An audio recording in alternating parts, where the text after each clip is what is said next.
What's up, everybody?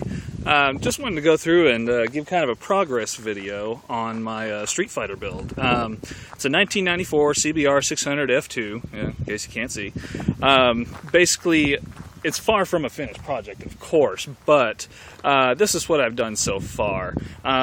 We've got the gauge cluster. I went through and deleted the gauge cluster, and you can see that this headlight's just kind of hung on here with zip ties. I'm waiting on the new headlight that I ordered for it. It should be in a few days. I'll be posting up another video once I get that installed. I also got some bar end mirrors coming that kind of stick in there, and they're little round ones that kind of curve up and sit like that, so those are going to be pretty cool. Like I said, I deleted the gauge cluster, so we're going to be going through and putting one of the Trail Tech Vapors right here in place of the original gauges, which of course, you know, for anybody that's ever messed with them, they know that they're just way too bulky and ugly to be used on a Street Fighter. I've done a wire tuck, which for those of you who also don't know, basically means you've taken all the wires that were run along here from the harness and tucked them in underneath of the frame. Basically cleans up the look of the bike a little bit. Now, of course, as you can probably see, there's, you know, little spots and, you know, a little bit of rust, you know, right here along the frame, and other spots like that. I'm going to be eventually tearing this thing down, full frame, and doing a repaint job, possibly powder coating. I don't know. I haven't decided on that yet. You know, of course, then the wheels are going to need to be repainted. Probably going to go through and get a different exhaust, because this M4 exhaust has seen better days. It came with the bike, and it's actually held on by baling wire there, as you can see, as well as the tail light, which, you know, I'm going to have to build a new mount, because somebody had gone through inside of here and they welded in this piece. I don't know if it was supposed to be a 12 o'clock bar or what's going on with that. I don't know if you can see under there very well or not, but it's a pretty awful job. So I'm going to end up eventually replacing the tail section with the one off of 06 CBR600R, which I think really looks cool. Of course, the seat, well, for lack of a better word, it's fugly. The tail plastics aren't much better, but it's better than just having a bare frame, in my opinion, at least for now.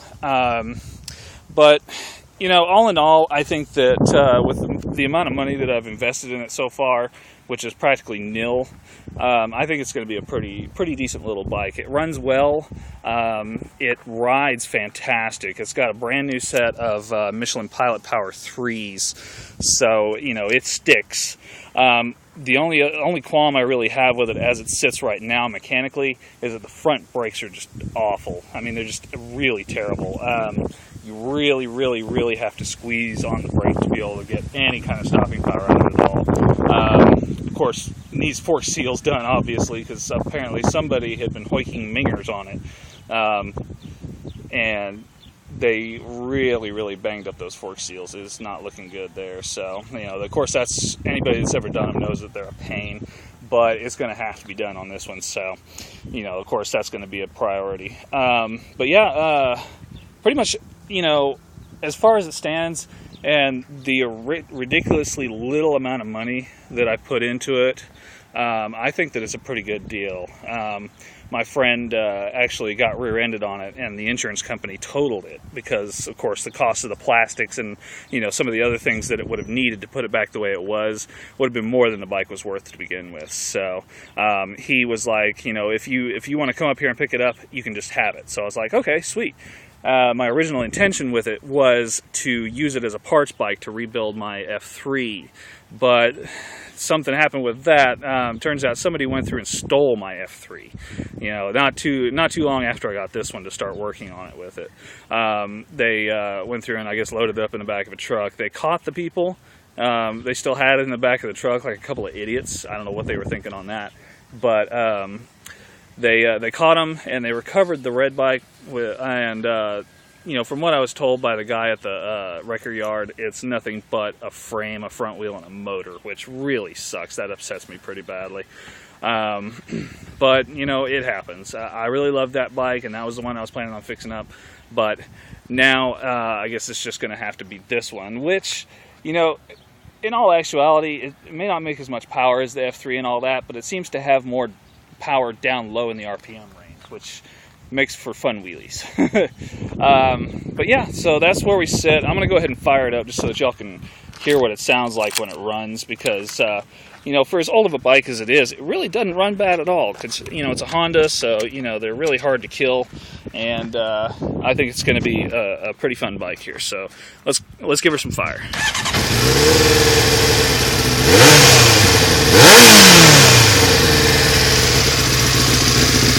Now the M4 exhaust doesn't sound bad, but I like the sound of the Yoshimiro exhaust I had on the F3 a little bit better.